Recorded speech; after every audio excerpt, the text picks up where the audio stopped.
Halo teman pintar, bertemu kembali dengan aku di channel YouTube Kita Pintar pada bidang studi geografi. Pada video kali ini, kita akan belajar bersama-sama mengenai materi atmosfer, yaitu khususnya cuaca dan juga iklim.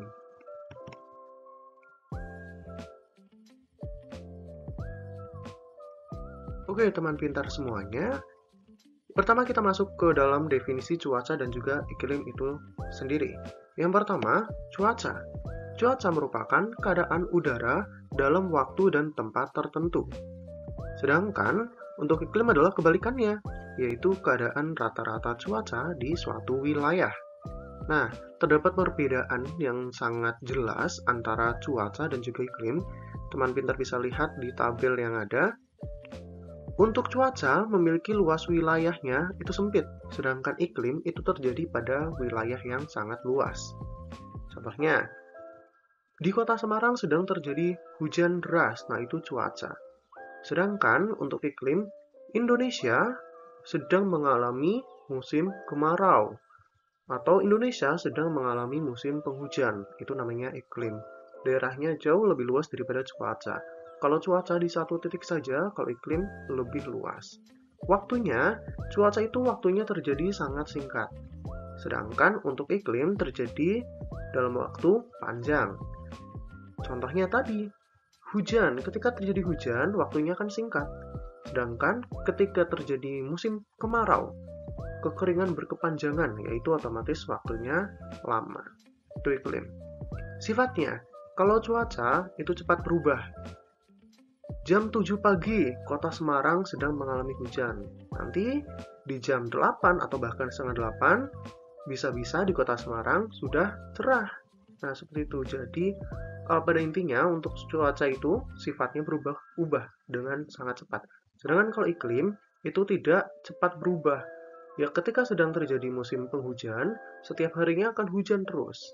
Hari Senin hujan, hari Selasa nanti akan hujan lagi meskipun tidak sepanjang hari terjadi hujan. Begitu juga saat terjadi musim kemarau. Kemarau itu terjadinya ya sekitaran berapa bulan lamanya ya, jadi nggak cuma berapa jam seperti itu. Kemudian, tingkat kesulitan perkiraannya. Kalau cuaca, perkiraannya itu cukup mudah.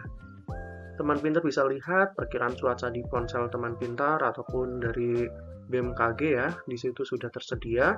Setiap harinya, setiap waktunya itu ada data real time karena bisa diprediksi. Sedangkan kalau iklim, itu sekarang sudah cukup sulit. Iklim itu cukup sulit untuk diprediksi. Terkadang yang seharusnya sudah memasuki iklim musim hujan, ternyata masih musim kemarau atau musim pancaroba, seperti itu. Kemudian, ilmu yang mempelajari. Kalau cuaca, ilmu yang mempelajari namanya meteorologi. Sedangkan untuk iklim, yang mempelajari adalah klimatologi. Iklim, yaitu klim. Oke, seperti itu ya teman pintar.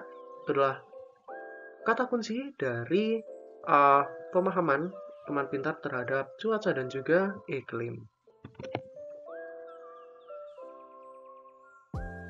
Kemudian kita masuk ke dalam unsur-unsur dari cuaca dan juga iklim.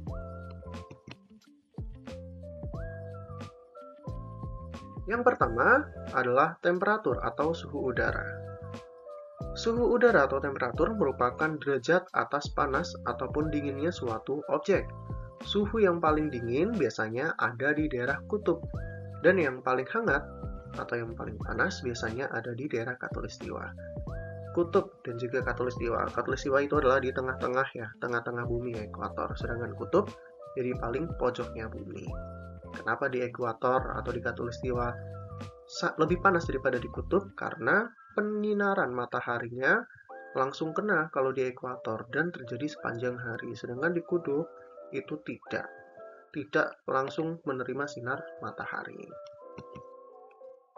Alat ukurnya untuk temperatur ada termometer suhu. Termometer yaitu untuk mengukur suhu maksudnya. Kemudian ada psikometer standar yaitu untuk mengukur suhu dan juga kelembapan udara. Oke teman pintar, unsur yang selanjutnya adalah tekanan udara.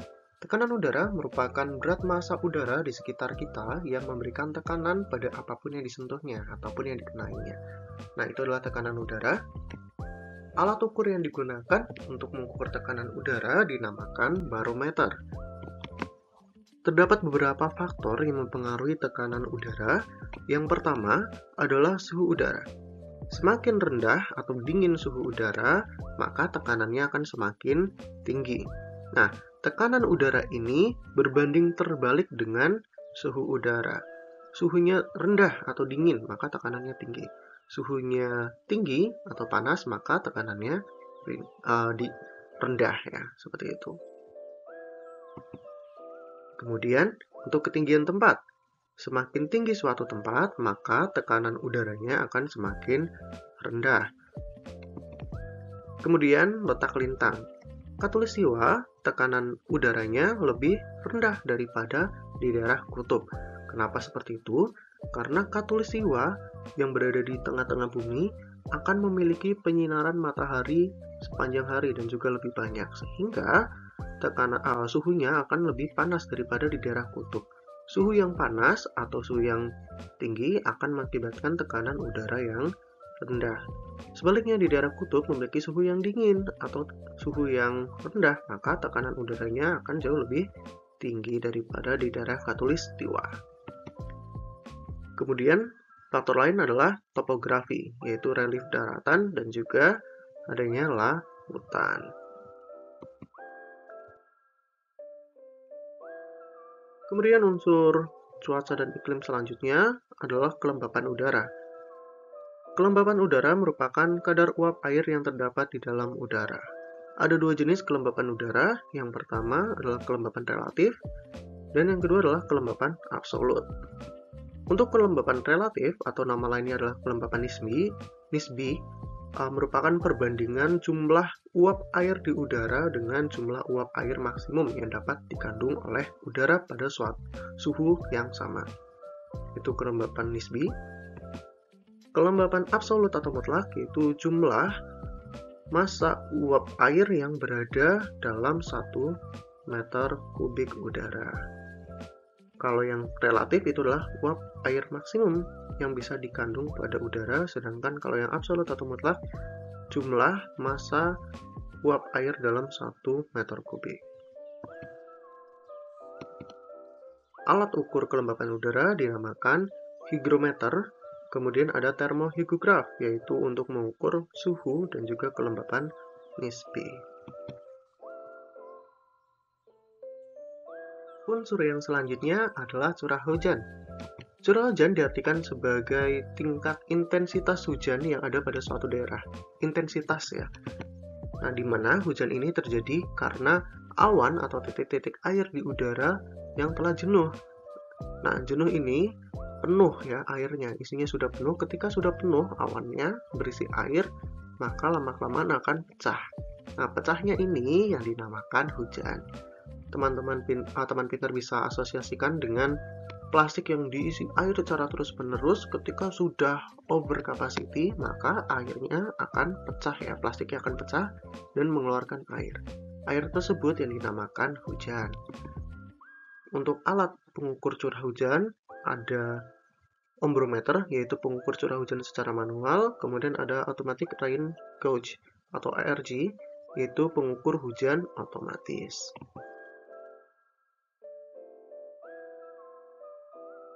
Bagi teman pintar, ada beberapa jenis-jenis hujan atau tipe-tipe hujan. Yang pertama adalah hujan konveksi atau hujan zenit. Hujan ini terjadi karena udara naik di lingkungan tropis. Pada daerah khatulistiwa selama setahun mengalami 2 kali hujan zenit atau hujan konveksi. Nah, di sini adanya pertemuan antara udara panas dan juga udara dingin di lingkungan tropis, kata kunci itu, yang akhirnya suhu udaranya bukan suhu udara tetapi terjadi penguapan, yaitu naik ya. Udaranya naik menjadi awan dan awannya akan menjadi hujan. Itu hujan konveksi yang terjadi di lingkungan tropis Indonesia salah satunya. Kemudian ada hujan orografis, yaitu hujan yang terjadi karena udara menaiki lereng pegunungan sehingga terbentuklah awan dan juga hujan. Nah, hujan orografis kata kuncinya adalah hujan pegunungan.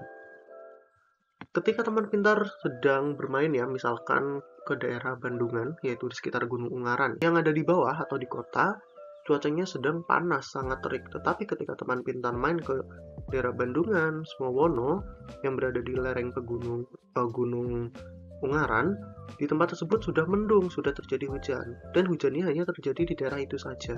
Itu dinamakan hujan orografis, atau hujan yang hanya terjadi di lereng pegunungan.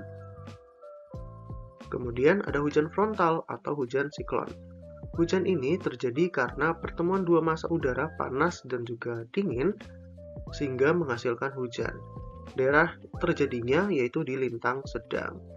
Hampir sama dengan yang hujan konveksi, tetapi kalau konveksi itu terjadi di khatulistiwa, sedangkan untuk yang siklon atau frontal itu hanya terjadi di daerah lintang sedang. Kemudian ada hujan siklon tropis.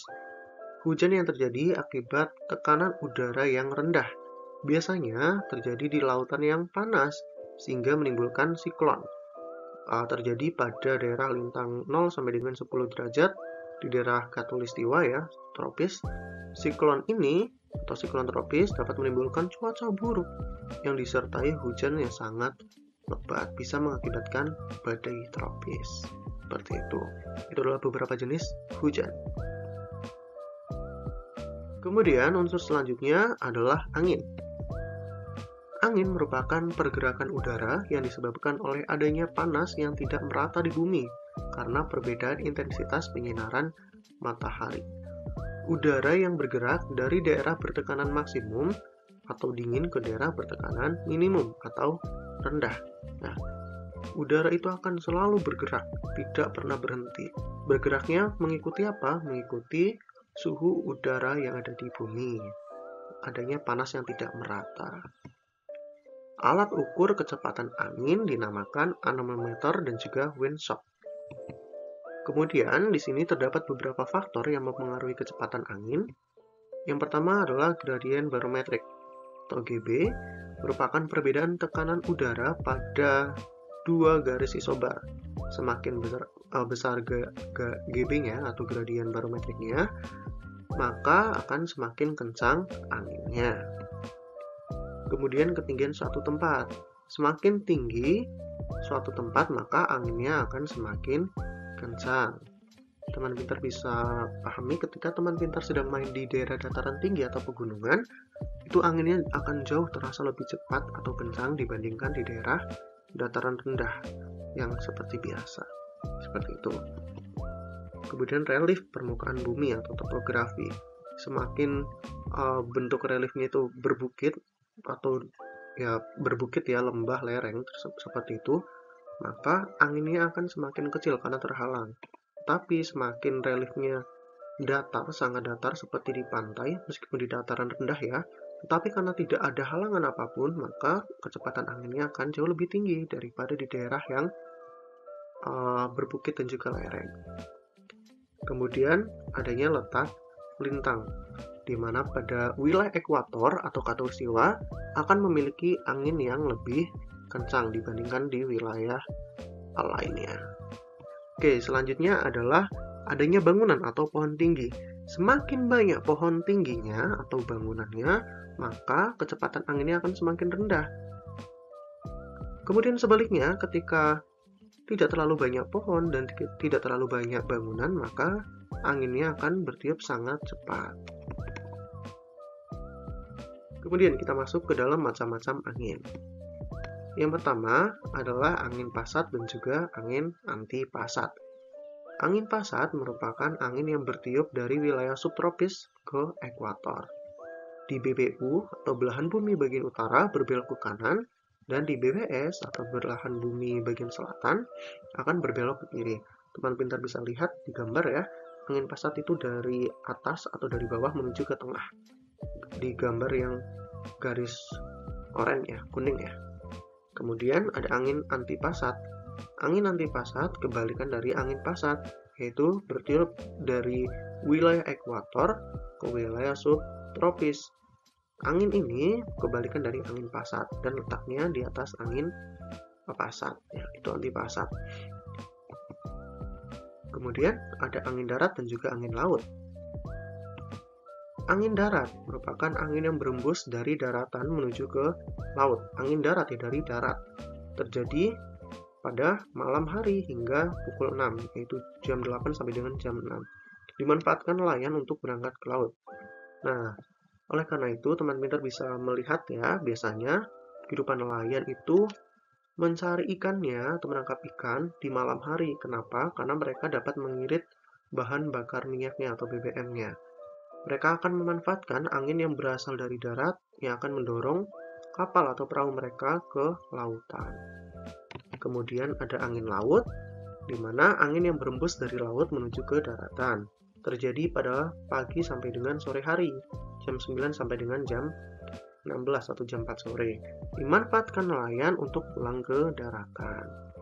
Seperti itu, teman pintar bisa asosiasikan dengan contoh dalam kehidupan sehari-harinya, supaya teman pintar bisa hafal dengan mudah. Kemudian ada angin lembah dan juga angin gunung. Angin gunung merupakan angin yang berembus dari puncak gunung menuju lembah. Terjadinya pada malam hari sampai dengan jam 6 ya, jam 8 malam sampai dengan jam 6 pagi. Kemudian ada angin lembah, yaitu angin yang berembus dari lembah menuju ke puncak gunung. Terjadi pada pagi hari jam 9 sampai dengan jam 4 sore. Kemudian ada angin siklon dan juga angin anti-siklon. Angin siklon yaitu angin yang berputar menuju ke pusat. Di belahan bumi utara, arahnya berlawanan dengan jarum jam, sedangkan di belahan bumi selatan, arahnya searah dengan jarum jam. Kemudian ada angin antisiklon, angin yang menyebar dari pusat ke sekitarnya. Di BBU, searah jarum jam, sedangkan di BBS itu sebaliknya, yaitu berlawanan dengan jarum jam. Teman pintar bisa melihat contohnya, di situ ada angin siklon, yaitu menuju ke pusat, sedangkan antisiklon itu menyebar dari pusat ke wilayah yang ada di sekitarnya. Oke teman pintar, untuk macam-macam angin selanjutnya, yaitu ada angin fon atau angin jatuh atau angin terjun ya. Nah, angin fon ini merupakan angin yang menuruni lereng gunung yang memiliki sifat kering dan panas, di mana angin ini biasanya merusak tanaman pertanian. Karena sifatnya tadi, yaitu sangat kering dan juga panas, sehingga tanaman-tanamannya akan rusak. Contoh dari angin fon yang ada di Indonesia, yaitu ada angin bahorok di Pegunungan Deli, Sumatera Utara, angin kumbang di Gunung Slamet, Jawa Tengah, dan angin gending di Gunung Semeru, Jawa Timur. Nah, tadi untuk hujan itu ada hujan orografis. Nah, di sini ada angin fon, sama tempatnya terjadi di gunung. Orografis itu terjadi di satu sisi pegunungan, misalkan di gunung A. Sisi kanannya itu terjadi hujan orografis. Nah, banyak kandungan airnya. Tetapi di sisi sebaliknya, dari sisi kanan tersebut, itu akan terjadi wilayah yang sangat kering. Tumbuhannya sangat sedikit. Biasanya hanya tumbuhan-tumbuhan yang hidup di wilayah kering saja, karena tidak ada air. Tidak terjadi hujan, hanya terjadi angin yang kering. Kenapa hal itu bisa terjadi? Karena udaranya itu hanya membawa sisa-sisa dari hujan orografis tadi. Semua awan ya, butir airnya yang ada di awan itu sudah jatuh di daerah kanan yang menjadi hujan orografis, sedangkan di daerah sebaliknya itu tidak kebagian. Seperti itu. Ilustrasinya seperti itu supaya teman pintar mudah memahaminya. Yang selanjutnya yaitu ada angin muson atau angin musim. Nah, angin muson ini merupakan angin yang berembus secara periodik setiap 6 bulan sekali. 6 bulan sekali itu nanti anginnya berbalik arah. Yang pertama ada muson barat, terjadi pada bulan Oktober sampai dengan bulan April. Wilayah Indonesia itu akan mengalami musim hujan. Kenapa itu bisa terjadi? Karena di wilayah dari angin muson barat ini membawa udara basah dari wilayah daratan Asia, dari India, dari Cina. Karena di wilayah daratan, maka otomatis udaranya akan lebih lembab, sehingga terjadi musim hujan. Sedangkan muson timur terjadi pada bulan April sampai dengan Oktober, wilayah Indonesia akan mengalami musim kemarau. Kenapa hal tersebut bisa terjadi? Karena pada angin muson timur ini membawa udara kering dari Pasifik. Pasifik merupakan samudera yang sangat luas, sangat panas. Udara panas ini terbawa oleh muson timur yang pada akhirnya akan menciptakan atau membentuk musim kemarau di wilayah Indonesia. Oke, teman pintar, karena pembahasan tentang unsur-unsur cuaca dan juga iklim ini sangat banyak ya, sangat luas. Jadi kita akan buat video ini menjadi 2 bagian. Dan untuk di bagian yang pertama kita bahas cukup sampai di macam-macam angin saja. Selanjutnya kita akan membahas ke unsur-unsur yang lainnya. Oke, sampai di sini dulu teman pintar semuanya. Sekian, terima kasih. Jangan lupa untuk ikuti video selanjutnya, yaitu masih sama tentang unsur-unsur cuaca dan iklim. Sampai jumpa.